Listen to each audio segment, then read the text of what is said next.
내일은 감사절 땡스기빙인데요. 아마 사랑하는 가족들이 함께 모이는 날일 것 같아요. 이번 감사절이 특별히 여러분들에게 의미 있는 시간이 되기를 바랍니다.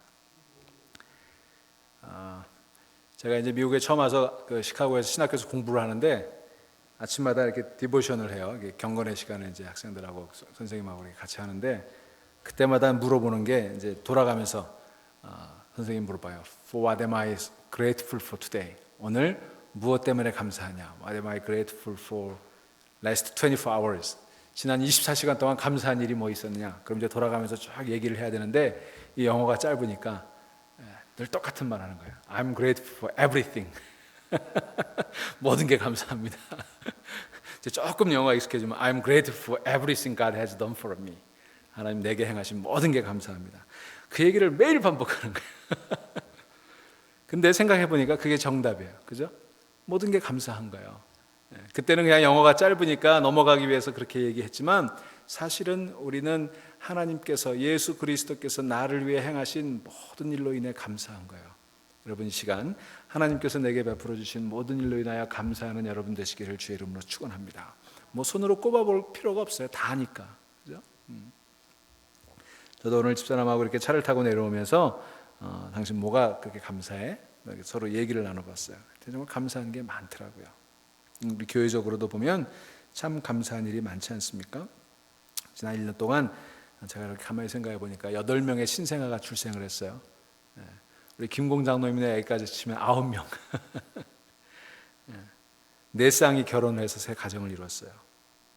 새 가족들이 많이 오셨습니다. 많은 분들이 학위를 마치고 직장 때문에 또 모든 걸 마치고 한국으로 귀국하시느라고 떠났지만 또 그보다 더 많은 교우들을 하나님께서 채워주셨어요. 또 선교의 문이 열리도록 인도해 주셨고요. 우리 교회가 우리 교회 이름으로 파라과이에 땅도 가지게 됐어요. 여러분 부자예요. 우리 파라과이에 300평의 땅이 있다고요. 교육관을 위한 또 설계가 이제 시작이 되어서 많이 진척이 된 일도 있습니다. 이런 좋은 일들이 많이 있었어요. 이런 것만 감사한 게 아니에요. 여러분 금년에는요, 특별히 우리 교회에 정말 힘들고 가슴 아픈 장례가 2번이나 있었어요. 지난 2월과 지난 9월에 뭐 교회 장례라는 건 늘 있게 마련입니다만 특별히 우리 금년에 치렀던 이 장례는 정말 우리도 마음이 힘들고 아팠던 그런 장례였습니다. 그러나 돌이켜보니까 힘들고 아팠던 것만은 아니에요. 그것을 치르면서 우리의 신앙이 더 굳건해졌고요. 우리가 교회 공동체로서 한 가족이라는 걸 확인할 수 있었고요. 얼마나 우리가 뜨겁게 사랑하는 교회인지를 서로 알게 되었고요. 정말 믿음이 중요하고 교회가 중요하고 성도가 얼마나 중요한지를 깨닫는 그런 장례가 되었던 것 돌이켜보니까 참 감사한 일이에요. 그래서 그 일로 인하여 많은 사람들이 감사하고요. 그 일로 인해서 우리가 더 가까워졌어요. 더 사랑스러워졌어요. 여러분 교회적으로 이런 많은 감사한 일들이 있습니다. 여러분은 어떠세요? 여러분 오늘 가셔서 그저 감사절 해마다 맞이하는 감사절 또는 뭐 음식 준비하는 감사절이 아니라 정말 하나님이 베풀어 주신 그 모든 것을 한번 돌이켜보는 시간이 될 수 있으면 좋겠어요. 저는 가만히 생각해 보니까 특별히 감사한 게 있었어요. 제가 이제 지난번에 여러분들이 참 생일 잔치도 크게 해주셔서 제가 감사한데 나이 먹는 게 감사해요. 죄송합니다. 여기 다 연로하신 분들이 있는데 그런 말씀 드려서 제가 이제 49 만으로 한국 나이로 50이 됐어요. 인생의 절반쯤 산 것 같아요. 욕심도 많죠. 절반 살았다 그러니까. 근데 여러분 시간이 가는 게 그렇게 감사할 수가 없어요.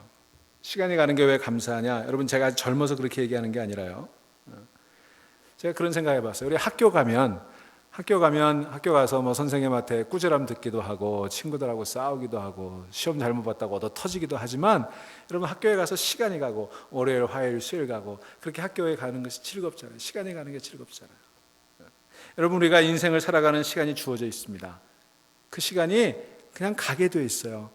그 시간이 흘러가는 게 그렇게 감사해요.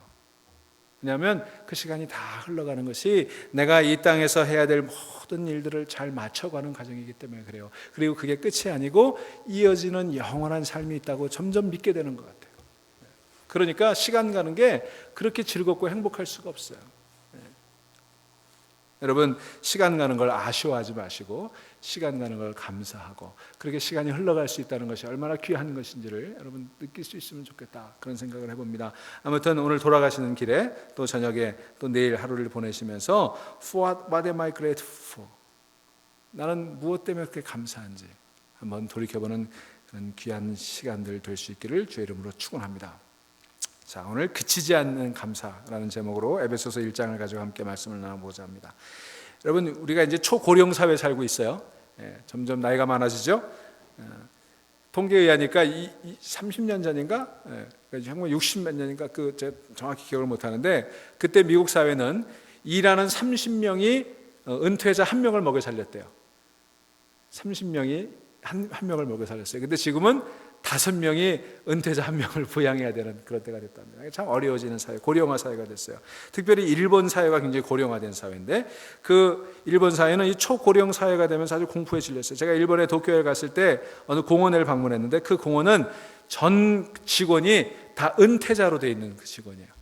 그 매표소에서부터 그 안에 트램, 저 안에 도는 기차를 운전하는 사람, 매점에서 물건을 파는 사람이 전부 도쿄시에서 은퇴한 분들로 구성되어 있는 그런 파크가 있더라고요. 이 초고령 사회 일본 사람들이 그래서 점점 두려움을 가져요. 이 사회가 고령화되는 것에 대해서 걱정을 하는데, 그런데 그 일본 사람들에게 큰 감동과 신선한 충격을 주었던 책이 한 권 있었어요. 베스트셀러가 됐는데 2010년에 나온 책이에요. 시바타 도요라고 하는 사람이 쓴 책인데요, 약해지지 마라고 하는 제목이에요.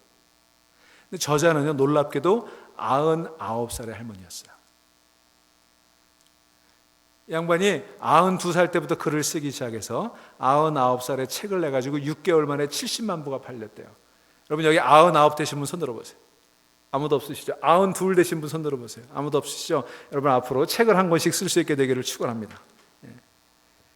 그런데 이 시바타 도요라고 하는 할머니가 99살에 책을 냈지만, 그분이 무슨 박사 학위를 가졌다든지 대학에서 오랫동안 가르쳤다든지 그런 분이 아니라 그냥 평범하게 살아온 할머니였어요. 그 할머니의 삶은 그냥 그런저런 일상, 초라해 보이기까지 하는 그런 일상이었어요. 그런데 그 할머니는 결코 늙음이나 외로움으로 무너지지 않고 용기 있게 일어서서 우리에게 산다는 것이 얼마나 소중한 것인지, 얼마나 고귀한 것인지를 도전해 주었어요. 이 시바타 도요 할머니의 책 속에 나오는 글들을 보면 삶에 대한 감사로 가득 차 있어요. 삶에 대한 감사. 그 속에 소개되어 있는 시 한 편, 살아갈 힘이라고 하는 시가 있는데 이렇게 되어 있습니다. 90세를 넘긴 지금 하루하루가 너무 사랑스러워. 뺨을 어루만지는 바람, 친구에게 걸려온 전화, 찾아와주는 사람들, 제각각 나에게 살아갈 힘을 주네. 한 편 더 소개합니다. 약해지지 마라고 하는 시인데요, 저기 불행하다며 한숨 쉬지 마. 햇살과 산들바람은 한쪽 편만 들지 않아. 꿈은 평등하게 꿀 수 있는 거야. 난 괴로운 일도 있었지만 살아있어서 좋았어. 너도 약해지지 마. 여러분, 100세가 다 된 할머니가 여전히 싱그러운 감성을 가지고 있다는 것이 얼마나 멋지게 보이는지 모르겠어요. 그 할머니의 시가 이토록 많은 사람들에게 잔잔한 감동을 주는 것은 다른 데 있지 않습니다. 그는 아무리 괴롭고 슬픈 일을 만나도 가족, 이웃에 대한 사랑을 먼저 생각하고 있어요. 그 사랑 안에 오늘 내가 있다. 그리고 살아있는 것이 얼마나 고귀한 축복이고 위로인가, 그거를 생각하고 있다는 거예요. 한마디로 그는 자기 삶에 대한 깊은 감사의 정서를 가지고 있었다고 하는 것입니다. 여러분, 이렇게 삶을 감사할 수 있는 사람이 남에게 감동도 주고요, 남에게 위로도 줄 수 있는 거예요. 그 할머니의 인생은 사실은 감사할 만한 것들이 그렇게 많이 보이지 않아요. 100세가 다 됐지만 혼자 삽니다. 혼자 사는 집에 이제 도우미가, 가사 도우미 같이 와가지고 일주일에 몇 번 와서 청소해주고 이렇게 하는 그 도우미가 찾아오는 거. 그리고 64살의 아들이 일주일에 한 번 와주는 게 고작이에요. 그래도 산다는 것 그 자체가 감사하고, 살아있다는 것 자체를 감사하고, 그렇게 가끔씩이라도 한 번씩 와주는 사람들이 감사한 거예요. 왜 내 아들은 한 번씩밖에 안 오나? 일주일에. 그렇게 불평하는 게 아니라 그것에 감사하고 벅찬 감격을 가지고 그 감사의 마음을 그의 글 속에 풀어내고 있어요. 여러분, 인격의 기준은요, 감사에 있습니다. 그 사람이 얼마나 감사하느냐. 지식에 있지 않아요. 건강에 있지 않아요. 명예와 권세에 있지도 않습니다. 얼마나 감사하며 얼마나 많은 사람들에게 감사의 분위기를 만들어 가고 있느냐, 그게 그 사람의 인격이에요. 얼마나 감사하느냐. 여러분, 교회에서도 보면요, 감사하며 살아가는 사람들이 있어요. 그런 분들 볼 때 존경스러워요. 신앙의 기준도요, 감사에 있습니다. 얼마나 열심히 있는지, 얼마나 봉사했는지 거기에 있지 않고 무슨 일을 하든지 어떤 형편에 있든지 주어진 대로 감사하는 게 그 사람의 신앙의 깊이예요. 여러분, 우리 교회 안에 이런 깊이 있는 신앙의 일꾼들이 많아지기를 주의 이름으로 축원합니다. 신앙의 수준은요, 감사의 깊이에 의해서 정해지는 거예요. 여러분, 얼마나 복을 많이 받았느냐, 그것도 얼마나 많이 소유했느냐, 얼마나 많이 성취했느냐, 여기에 있지 않아요. 복 받은 사람은요, 얼마나 감사한 마음을 가지고 살아가느냐, 그게 사람이 누리는 복이에요. 그러니까 여러분이 감사하는 만큼 여러분 복 받은 사람이에요. 여러분 다 복 받는 사람 될 수 있기를 주의 이름으로 축원합니다. 오늘 본문에 보면 사도 바울은요, 역시 위대한 인격, 위대한 신앙, 위대한 행복의 사람이었음을 알 수 있습니다. 사도 바울은 이 편지를 쓰는 이 시간 감옥에 갇혀 있습니다. 재판도 하지 않은 채 몇 년을 갇혀 있는 거예요. 어느 아침 죽을지 모르는 사람이 감사할 수 있다는 거, 감사의 편지를 쓸 수 있다는 거, 이거 얼마나 놀라운 일입니까? 여러분, 바울의 편지들을 읽어보면요, 감사와 기쁨으로 가득 차 있어요. 바울의 인생을, 예수 그리스도를 만난 이후에 바울의 인생을 두 단어로 표현하라면 감사와 기쁨이에요. 제가 지난 주일날 설교하면서 2부 예배 안 했구나, 1부 예배 때 말씀드렸는데, 감사와 기쁨은 동전의 양면 같아요. 손바닥과 손등 같아요. 감사하는 사람은 기쁨이 있고 기쁜 사람은 감사하게 되는 거예요. 근데 바울이 그랬어요. 늘 기뻐해라. 감사한다. 뭐가 그렇게 감사할 일이 있었어요? 뭐가 그렇게 기뻐할 일이 있었어요? 툭하면 감옥에 갇혔죠. 툭하면 도망 다녔죠. 배고팠죠. 가난했죠. 병들었죠. 매 맞았죠. 동족들에게 비난을 받았죠. 같이 사역하던 동지들 다 뿌리치고 도망갔죠. 교회 2년 3년 겨우 개척해가지고 안정시켜놓고 떠나면 다른 사람들이 들어와서 바울 저게 무슨 사도냐, 예수님 만난 적도 없는데, 신학교 나온 적도 없는데, 예수 믿는 사람 박해하던 저놈이 무슨 사도냐, 그러면서 비난하죠. 그의 일생이 그런 인생이었는데 그는 그런 상황 속에서 늘 감사와 기쁨을 입에 달고 살았어요. 그게 그의 신앙 인격이에요. 오늘 본문에 보면 사도 바울은 두 가지를 감사하고 있습니다. 에베소 교회에서 온 소식을 듣고 하나님께 감사하는 거예요. 교회 상황에 대해 듣고 감사하는데 두 가지를 감사하고 있어요. 첫째는 믿음에 대해서 감사하고, 둘째는 사랑에 대해서 감사합니다. 오늘 보실까요? 이로 말미암아 주 예수 안에서 너희 믿음과 모든 성도를 향한 사랑을 나도 듣고, 에베소 교회에서 들려온 믿음과 사랑에 대한 이야기를 듣고 감사하는 거예요. 내가 기도할 때 기억하며 너희로 말미암아 감사하기를 그치지 아니하고, 감사가 그치지 않는다는 거예요. 왜? 거기 들려온 믿음의 소식 때문에, 거기서 들려오는 사랑의 소식 때문에. 여러분, 에베소 교회에서 들려온 믿음과 사랑의 소식이 감옥에 갇혀 있는 바울에게 기쁨이고 감사가 됐던 것처럼 오늘 중앙교회에서 들려오는 소식이 늘 믿음과 사랑의 소식이기를 주의 이름으로 축원합니다. 우리 아틀란타 지역에 중앙교회에 대한 얘기만 나왔다 그러면 중앙교회의 믿음과 사랑에 대한 얘기가 나왔으면 좋겠어요. 성도들끼리 흉보고, 목회자는 목사님들 모임에 가면 교인들 욕하고, 교인들은 다른 교회 만나면 목사님 욕하고, 그런 교회 많아요. 여러분, 제가 목회자 모임 잘 나가지 않지만 가보면요, 맨날 목사님들, 목회자들, 교인들에 대해서 아쉬움 얘기해요. 교인들은 마찬가지겠죠. 목사님에 대한 아쉬움 얘기하겠죠. 여러분, 우리 교회는요, 어디서든지 우리 중앙교회 이름이 불려지는 곳마다 우리 중앙교회 성도들의 믿음과 우리 중앙교회 안에 가득 차 있는 사랑으로 소문날 수 있기를 주의 이름으로 축원합니다. 그게 바울의 기쁨과 감사의 조건이었어요. 자, 여기 믿음과 사랑 그랬는데요. 여러분, 믿음은 어떻게 생각하세요? 믿음. 우리 믿음 많이 얘기하죠. 근데 여러분, 데살로니가후서 3장 2절에 보면 아주 충격적인 얘기가 있어요. 이런 얘기를 합니다. 믿음은 모든 사람의 것이 아니니라. For not everyone has faith. 그랬어요. 모든 사람이 믿음을 가지는 게 아니래요. 여러분, 잘 보세요.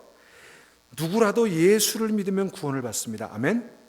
예수 믿으면 구원받아요. 이건 분명한 진리예요. 이게 우리 기독교의 아주 핵심 진리예요. 예수를 믿으면 구원을 받는다. 요한복음 3장 16절, 하나님이 세상을 이처럼 사랑하사 독생자를 주셨으니 누구든지, whoever, 누구든지 그를 믿는 자마다 그랬어요. whoever believes in him 멸망치 않고 영생을 얻게 하려 하심이라. 여기 믿는 자마다, 그를 믿는 자마다 whoever believes in him. 그러니까 누구든지 예수를 믿으면 영생을 얻도록 돼 있어요. 모든 믿는 사람들에게 기회가 주어져 있어요. 그런데 모든 사람이 믿는 건 아니더라 그겁니다. 똑같이 설교했어요. 똑같이 전도했어요. 정성을 다해서 했었습니다. 그런데 어떤 사람은 말 한마디에 믿는 사람이 있는가 하면 어떤 사람은 그렇게 공을 들이고 기도를 하고 10년, 20년 일했는데도 안 믿는 사람이 있어요. 여러분, 어떤 사람은 교회를 수십 년 나오는데 믿음이 없어요. 여러분, 교회 나오는데 예수 안 믿는 사람 많아요.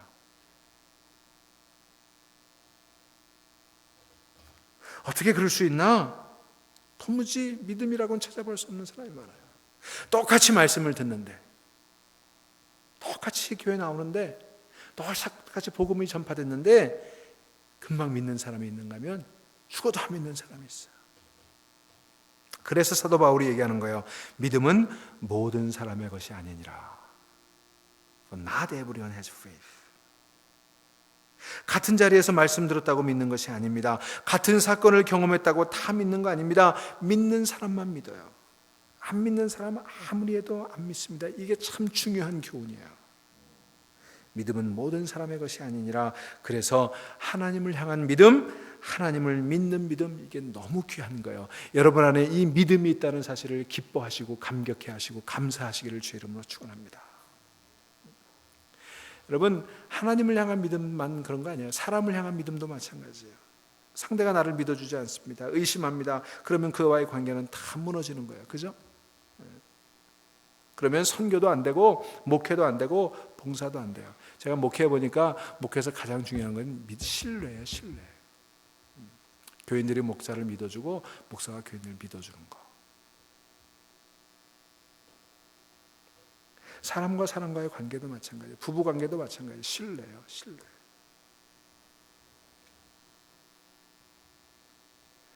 여러분, 믿음은요, 인격의 기초예요. 신앙의 기초예요. 사랑의 기초예요. 행복의 기초예요. 인간관계의 기초예요. 여러분, 살아가는 게 다 믿음이에요. 그래서 믿음이 없이는 하나님을 기쁘게 하지 못한다고 그랬죠. 여러분, 살아가면서 믿음 없이는요, 불안해서 살 수 있어요? 부부의 믿음이 없으면요, 부부관계가 유지될 수 있어요?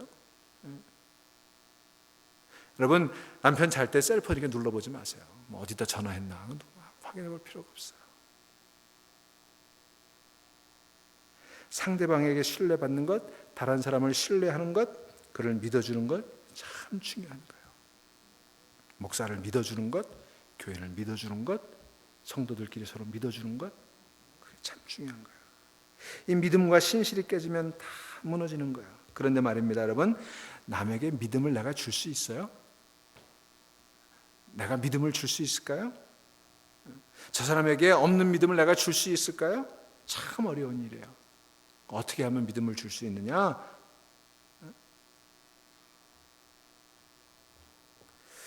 자, 이게 참 어려운 거예요. 자, 보세요. 어머니가 자식을 사랑합니다. 그런데 자식은 사랑받는 일이 없대요. 엄마는 날 안 사랑하는 것 같아요. 얼마나 답답한 일이에요. 여러분, 사랑은 줄 수 있는데 그 사랑을 믿게 할 수는 없는 거예요. 그죠? 그건 내가 할 수 있는 일 아니에요. 내가 남에게 잘 봉사할 수 있는데 그 사람이 날 믿어주는 거 내 의지대로 안 되더라고요. 여러분, 자식이 나를 안 믿어주면 그것처럼 마음 아픈 때가 어디 있어요. 여러분, 세상에서 무시당하는 거는 견딜 수 있는데 자식한테 무시당하는 거, 그거 정말 견디기 어려운 거예요. 자존심이 얼마나 상하는지 몰라요. 세상 사람 같으면 날 안 믿어주면 그냥 들이받을 수라도 있지, 이건 자식이니까 들이받지도 못하고요, 누구한테 말도 못하고요.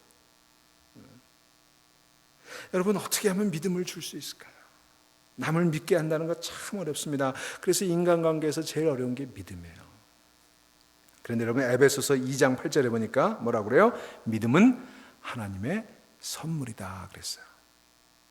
믿음이 선물이에요. 하나님이 주시는 거예요. 말씀도 선물이고 믿음도 선물이에요. 이 두 가지, 말씀을 주시고 믿음을 주시고, 믿음만 주셔서 안 되고 말씀만 주셔서 안 되고 함께 주셔야 되는 거예요. 이제는 믿음을 주셔야 되는 거예요. 믿음이 선물이에요. 여러분, 세상 살아가면서 철저하게 느끼는 것, 그거예요. 믿음이 선물이다. 얼마나 귀하고 얼마나 실제적인 말씀인지 모르겠어요.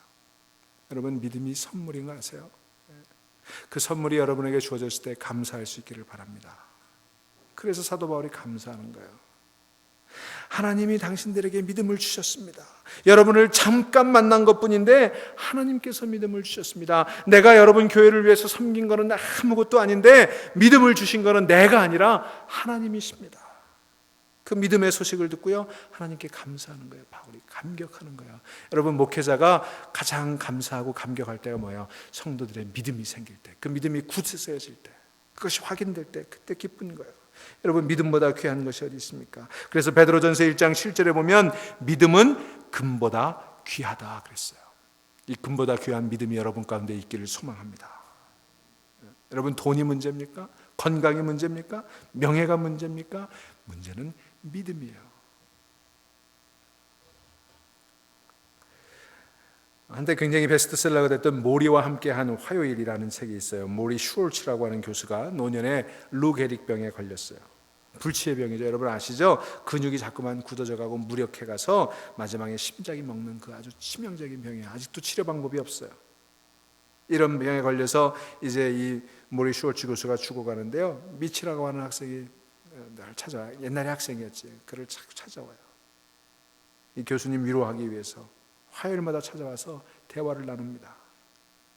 그런 중에 이런 말이 마지막에 나와요. 어떻게 죽어야 할지를 알면 어떻게 살아야 할지도 알 수 있습니다. 여러분, 어떻게 죽어야 할지 그거 어떻게 똑바로 알 수 있어요? 여러분, 어떻게 죽느냐 어떻게 사느냐, 이게 인생의 근본적인 문제 아니에요? 제가 지난 토요일 날 우리 애틀란타 지역에서 장호준 목사님이라는 분이 와서 강연을 했어요. 이 장호준 목사님은 어떤 분이냐면, 여러분 혹시 아시는지 모르겠어요. 우리 50년대 60년대 사상계라고 하는 잡지를 내가지고 굉장히 유명했던 그 장준하 선생님이 75년에 돌아가셨잖아요. 이게 의문사했어요. 등산을 갔다가 떨어져 죽었는데 뭐 거의 대부분의 사람들이 이건 타살됐다, 이건 정권에 의해서 타살됐다, 그렇게 다 심증을 해요. 근데 물증은 이제 없지. 근데 지난 8월 달에 한국에 그 홍수가 나가지고요, 그 장준하 선생님 묘소가 이렇게 훼손이 됐어요. 묘가 무너졌어요. 그래서 이제 이장을 해야 되니까, 그래서 37년 만에 그 유골을 이제 이장하기 위해서 다 꺼냈더니 그 두개골에 타살의 분명한 흔적이 나온 거예요. 법의학자들이 다 보니까 이거 분명한 타살이라는 게, 이제 그게 밝혀져서 뭐 발칵 뒤집히고 그랬는데, 그 셋째 아드님이 목사님이에요. 커네티컷에서 그 유니버시티 오브 커네티컷이 있는 거기서 목회를 하세요. 그분이 이제 그 한인들이 얼마 없는 지역이고 작은 교회를 목회하시니까 주중에는 스쿨버스를 운전하세요. 그리고 이제 주말에는 목회를 하시고 또 토요일 날 같은 때는 이제 다니면서 강연도 하시고 하는데 참 훌륭한 분이더라고요. 근데 그분이 이제 그 아버지의 죽음에 대해서 쭉 아버지의 삶과 죽음에 대해서 얘기했어요. 여러분 생각해 보세요. 자기 고등학교 때 아버지가 그렇게 의문의 죽음을 당하고, 그 당시에 이제 유신 정권 그 치열했던 그런 시절에 감시당하고, 그러니까 굉장히 고생 많이 했겠죠. 그리고 이제 그 아버지의 죽음의 진실이 이번에 밝혀진 거 아니에요. 다 밝혀지진 않았지만 하여튼 드러난 거 아니에요. 근데 그분이 쭉 그런 얘기를 하면서 마지막에 이런 말씀을 해주셨는데 참 감동했어요. 제가, 나는 우리 아버지를 누가 죽였는지 참 궁금합니다. 누가 죽이라고 지시했고 누가 죽였는지, 그 현장에서 누가 죽였는지 참 궁금합니다. 그런데 제가 더 관심 있는 것은 누가 우리 아버지를 죽였는가가 아니라 우리 아버지가 누구를 위해 죽었는가가 더 중요합니다. 나는 우리 아버지가 어떻게 죽었나, 어떻게 산에서 떨어져서 어떻게 죽었나 참 궁금합니다. 그런데 더 중요한 건 우리 아버지가 어떻게 사셨느냐가 더 중요합니다. 제가 그 얘기를 듣고 참 감동했어요. 누가 죽였냐가 아니라 누구를 위해 죽었나, 어떻게 죽었나가 아니라 어떻게 살았나. 여러분, 우리 성도들은요 여기에 관심이 있어야 돼요. 우리 어떻게 죽을 것인가 중요하죠. 그게 중요하면 어떻게 살아야 할 것인가를 중요하게 여기며 살아가야 돼요. 자, 어떻게 죽어야 할지 그거 어떻게 똑바로 알 수 있어요? 그것은요, 하늘에 대한 소망, 영원한 미래에 대한 소망이 있을 때 어떻게 죽어야 할지가 분명해지고 흔들리지 않을 수가 있는 거예요. 우리 성도는 이게 분명해야 되는 거예요. 하늘에 대한 소망이 없이, 우리 영생에 대한 소망이 없이, 영원한 미래에 대한 소망이 없이 우리는 어떻게 죽어야 할지를 결정할 수가 없어요. 그게 결정되지 않으면 어떻게 살아야 하는지도 결정이 안 되는 거예요. 그래서 중요한 것은 이거예요. 하늘에 대한 소망이 분명해지는 거예요. 바로 그게 믿음의 문제예요. 하늘에 대한 소망, 그 궁극적인 소망은 믿음에 있습니다. 그래서 믿음, 소망, 사랑이 같이 연결되어 있는 거예요. 소망의 기초는 믿음이에요. 믿음이 없는 사람이 가지는 소망은요, 그게 꿈이에요. 환상이에요. 몽상이에요. 그래서 참된 믿음에서 궁극적인 소망이 나오는 거예요. 우리가 하나님으로부터 참된 믿음을 얻게 되었을 때 성도는 참된 소망을 가지게 되고, 그 참된 소망을 가졌을 때 우리는 어떻게 살아야 될지, 어떻게 죽어야 될지를 의미 있게 결정해 갈 수가 있는 거예요. 오늘 그 참된 믿음이 여러분 안에 하나님의 선물로 주어지기를 주의 이름으로 축원합니다. 그러므로 모든 환경, 모든 일을 통해서 하나님께서 우리에게 주신 것 가운데 최고로 큰 게 있다면 믿음이에요. 여러분, 다른 선물 말고, 다른 복 말고 믿음의 복을 소망하고 믿음의 복을 위해 기도할 수 있기를 바랍니다. 그래서 에베소 교회를 향해서 바울이 편지하기를 너희 믿음을 인하여 내가 기뻐하고 내가 감사한다 그런 거예요. 그치지 아니하는 감사, 믿음 때문에. 하나님께서 성도들에게, 에베소 교인들에게 이만큼 믿음 주신 거, 그거 감사하다는 거예요. 그러니 여러분, 자녀를 보든지 형제를 보든지 이웃을 보든지 우리가 감사할 것이 많이 있겠지만 그 모든 것 중에 믿음을 주신 하나님께 감사할 수 있기를, 그 믿음을 선물로 주시기를 기도하고 소망하는 여러분 되시기를 바랍니다. 그게 첫 번째 바울의 감사였어요. 두 번째로 사랑을 주신 것을 감사했다 그랬어요. 모든 성도를 향한 사랑을 나도 듣고 감사한다 그랬어요. 성도들이 그리스도의 사랑을 알고 그것을 느끼고 그 사랑을 성도들 서로를 향해서 발전시키고 있다는 소식을 들으며 그는 행복해졌어요. 감옥에 있었지만 기뻤어요. 감사했어요. 서로 사랑하고 서로 용서하고 그런 것들을 듣고 하나님 앞에 감사하는 거예요. 건강을 위해 감사하는 것, 물질로 인해 감사하는 것, 그거 초보적인 감사예요. 정말 궁극적인 감사는 사랑으로 인해 감사하는 거예요. 여러분, 카네기 공과대학에서 실패한 사람들, 직장생활에, 가정생활에, 사회생활에 실패한 사람들의 명단을 이렇게 10,000명을 놓고 연구를 했어요. 실패한 이유가 뭘까? 상식적으로는 기술이 없어서, 지식이 부족해서, 무능해서, 경험이 없어서 실패할 거라고 생각을 했는데 그렇지 않아요. 전혀 의외의 결과가 나왔는데요. 전문적인 기술과 지식이 부족해서 실패한 사람이라고 판명된 퍼센테이지가 15%밖에 안 되고요. 85%는 인간관계에서 실패했다는 겁니다. 인간관계에서. 그리고 그 사람들은 대부분 부정적인 의식을 갖고 있었다는 거예요. 그런 사람들은 성공할 수 없어요. 아무리 지식이 있어도, 아무리 기술이 좋아도 안 된다는 거예요. 성공한 사람들 대부분은 삶에 대해서 긍정적인 인식을 가지고 있었어요. 그런데 그 긍정적인 인식이라는 게 어디서 오느냐? 사랑에서 오는 거예요. 여러분 한번 생각해 보세요. 내가 누군가를 나쁘게 생각한다? 그거 주관적이죠. 나를 중심으로 생각하니까 나쁜 거예요. 그죠? 그 사람이 정말 나쁜 사람인지 아닌지 몰라요. 내가 생각할 때 주관적으로 나쁜 거예요. 다른 사람은 그 사람을 좋게 볼 수도 있어요. 여러분 많이 경험하시잖아요. 내가 그렇게 미워하고 내가 나쁘다고 생각하는데 다른 사람들은 그렇게 안 보는 거예요. 내가 보기엔 꼴도 보기 싫은 사람인데 다른 사람은 너무너무 좋아하는 거예요. 소중하게 보는 거예요. 이 사건을 놓고 보면 나쁜 사람이지만 다른 일로 놓고 보면 좋은 사람일 수도 있는 거예요. 그래서 사랑의 마음으로 본다는 게 그만큼 중요한 거예요. 사랑의 마음으로. 그게 긍정적인 마인드예요. 여러분, 세상에 사랑이 많이 있죠. 대표적인 사랑은 뭐예요? 어머니의 사랑이죠. 어머니의 사랑, 이루 말할 수 없는 사랑이에요. 자식을 향한 부모의 사랑, 이루 말할 수 없는 사랑이에요. 그런데 어머니의 사랑보다 더 놀라운 사랑이 있는데 하나님의 사랑이에요. 하나님의 사랑. 여러분, 아브라함이 이삭을 이제 바치는 이야기 많이 읽으셨을 거예요. 많이 설교도 들으셨죠? 그런데 아브라함이 독자 이삭을 바치라는 말을 듣고 심히 번민했습니다. 성경에 보면 새벽에 일찍 길을 떠났다고 돼 있어요. 왜 새벽에 일찍 떠났을까요? 밤새 잠을 못 잔 거예요. 여러분 어떻게 그 명령을 듣고 잠을 잘 수가 있었겠어요? 아브라함이 밤새 고민하다가 결론은 없어요. 그런데 어쨌든 떠나고 보자, 가면서 좀 생각해 보자, 그러고 떠나는 거예요. 이게 하나님의 음성이 맞는가? 자식을 주실 때는 언제고 또 어쩌자고 그 자식을 뺏어가시겠다는 걸까? 사흘 죽음 같은 고뇌 끝에 결단하고 이제 아들을 데리고 모리아산을 향해 갑니다. 그리고 마지막 칼을 잡고 아들을 잡으려고 했을 때 그때 하나님께서 급하게 아브라함의 행동을 제지하시면서 말씀하시죠. 아들에게 손대지 마라. 네가 아들까지 아끼지 아니하였으니 내가 이제야 내가 하나님을 경외한 줄 아노라. 여러분 많이 읽으신 이야기죠. 근데 저는 이 장면을 묵상하면서 이런 생각이 떠올랐어요. 아브라함에게 아들을 번제물로 바쳐라. 하나님이 이 말씀을 하실 때 이미 하나님의 마음에는 십자가가 있었던 거 아닌가?